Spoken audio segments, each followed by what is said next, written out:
Okay girls, जो next हमारे पास probability sampling है उसका जो केस है that is your stratified random sampling. और स्ट्रैटिफाइड रैंडम सैम्पलिंग में वो क्या कह रहा है कि we divide the whole population into the sub populations. हम अपनी पूरी पॉपुलेशन को जो हमारे पास होती है जिसके अंदर सैम्पलिंग यूनिट है उनको हम मज़ीद सब पॉपुलेशंस में क्या कर देते हैं, डिवाइड।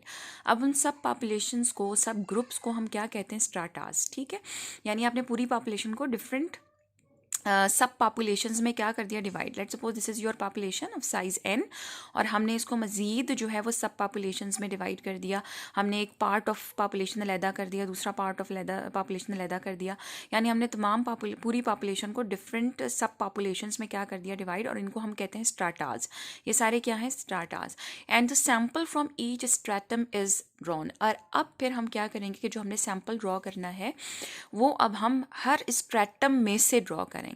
पहले तो हम पॉपुलेशन में से ही डायरेक्टली सैंपल ड्रॉ कर रहे थे, लेकिन अब हमने पॉपुलेशन को भी सब पॉपुलेशंस में डिवाइड कर दिया और जो सैंपल है वो अब इन सब पॉपुलेशन इन स्ट्रेटम्स से जो है वो ड्रॉ किया जाएगा।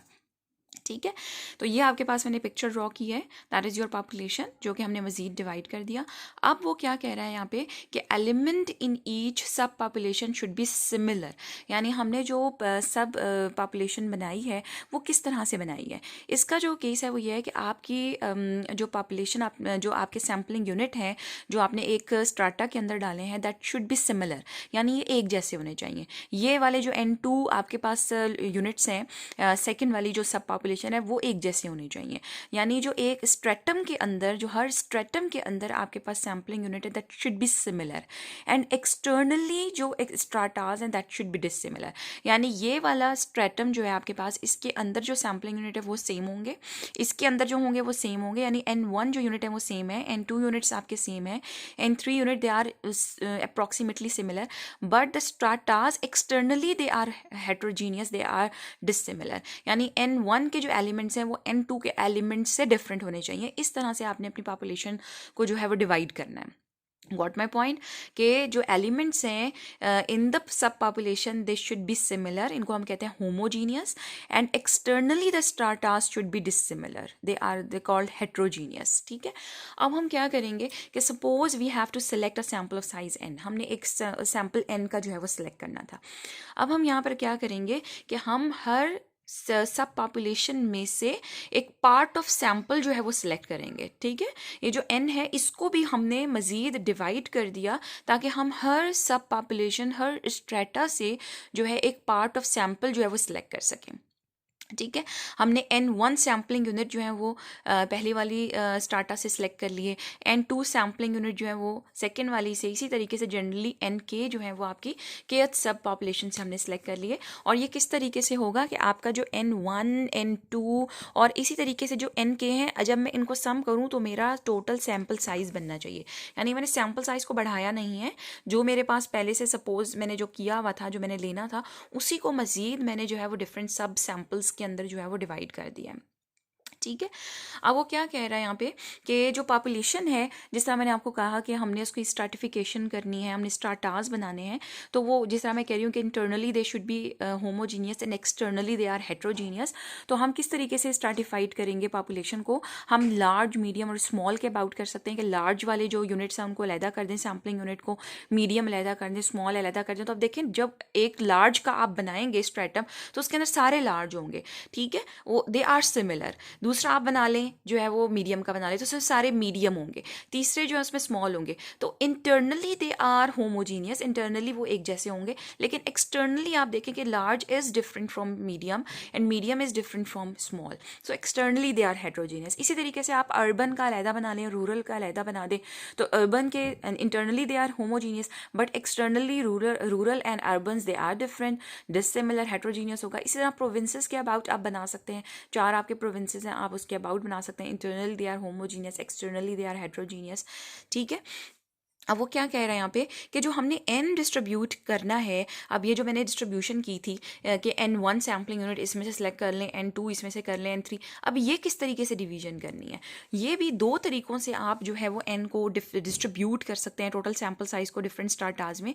पहला तरीका क्या है, इक्वल एलोकेशन का, कि आप क्या करें कि आप equal number of sampling unit जो है वो ईच स्ट्रेटा से सिलेक्ट करें। जैसे फॉर एग्जाम्पल अगर मेरा n जो है वो लेट सपोज जो है वो सिंपल एग्जाम्पल लेते हैं, n आपका 10 का है, तो अगर मैंने इक्वल एलोकेशन करनी है और मेरे पास 5 लेट सपोज स्टार्टाज हैं, तो हर एक स्टार्टा से 2-2 यूनिट्स जो है वो सिलेक्ट होंगे, तो इस तरीके से वो 10 हो जाएंगे। तो ये कहलाती है equal allocation, equal number of sampling unit from each strata. और दूसरा जो केस है, जो दूसरा तरीका है सैम्पल को सिलेक्ट करने का, वो है प्रोपोर्शनल एलोकेशन। प्रोपोर्शनल एलोकेशन में क्या होता है कि n is distributed proportion to the size of the strata, यानी ये जो एलोकेशन है उसके अंदर जो स्ट्राटा का साइज़ है वो बहुत इंपॉर्टेंट है। यहाँ पे जिस तरीके से हमने कहा था n1 n2 n3, तो इट डजेंट मीन कि n1 जो है वो n2 के बराबर होगा। अगर आप पहली वाली जो आपकी सब पॉपुलेशन है स्ट्राटा उसके अंदर 100 है, तो दूसरे में भी 100 होंगे। हो सकता है इसमें 50 हो, इसमें 100 एलिमेंट्स आ रहे हो, इसमें 150 आ रहे हो। तो अब जो आपका स्ट्राटा साइज़ है वो आपका डिफाइन करेगा कि आपने हर स्ट्राटा से कितने नंबर ऑफ एलिमेंट्स जो हैं वो सिलेक्ट करने हैं। तो अब अगर स्ट्राटा का साइज़ बड़ा है तो वहाँ से सैंपल जो सिलेक्ट होगा वो भी ज़्यादा होगा। अगर आपका स्ट्राटा का साइज़ छोटा है, उसमें कम एलिमेंट्स हैं, तो वहाँ से जो एलिमेंट्स सिलेक्ट हो रहे हैं वो भी आपके थोड़े होंगे। तो ये जो केस है आपका प्रोपोर्शनल एलोकेशन का, इसके अंदर जो आपका साइज़ जो आप सिलेक्ट कर रहे हैं वो स्ट्राटा के साइज़ पे डिपेंड कर रहा है, ठीक है। तो this is called proportional and equal allocation. ये दो डिफरेंट मेथड्स हैं आपके। तो आई होप सो कि ये स्ट्रैटिफाइड रैंडम सैम्पलिंग आपको समझ आ गई होगी।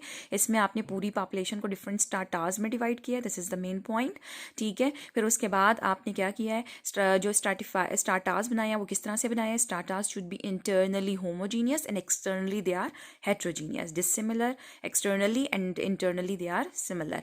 फिर उसके बाद हमने जो स्ट्रैटिफिकेशन की है वो किस तरीके से कर सकते हैं, हम साइज़ के अबाउट कर सकते हैं, जैसे लार्ज मीडियम स्मॉल अलहदा कर दें, ठीक है। हम जोग्राफिकल एरियाज़ के अबाउट, जैसे प्रोविंसेस के अबाउट हम उसको कर सकते हैं, ठीक है। फिर उसके बाद हमने सैम्पल किस तरीके से सिलेक्ट करना है, that we have to select a sample of size n, then we select a part of the sample from each strata. Now there is two ways of selecting the sample from each strata, one is the equal allocation, the second one is proportional allocation. If equal number of sampling unit is selected from each strata, this is called equal, and if the sample is selected from each strata depending on the size of the stratum, ठीक है, this is called proportional allocation, ठीक है. So this is your stratified random sampling.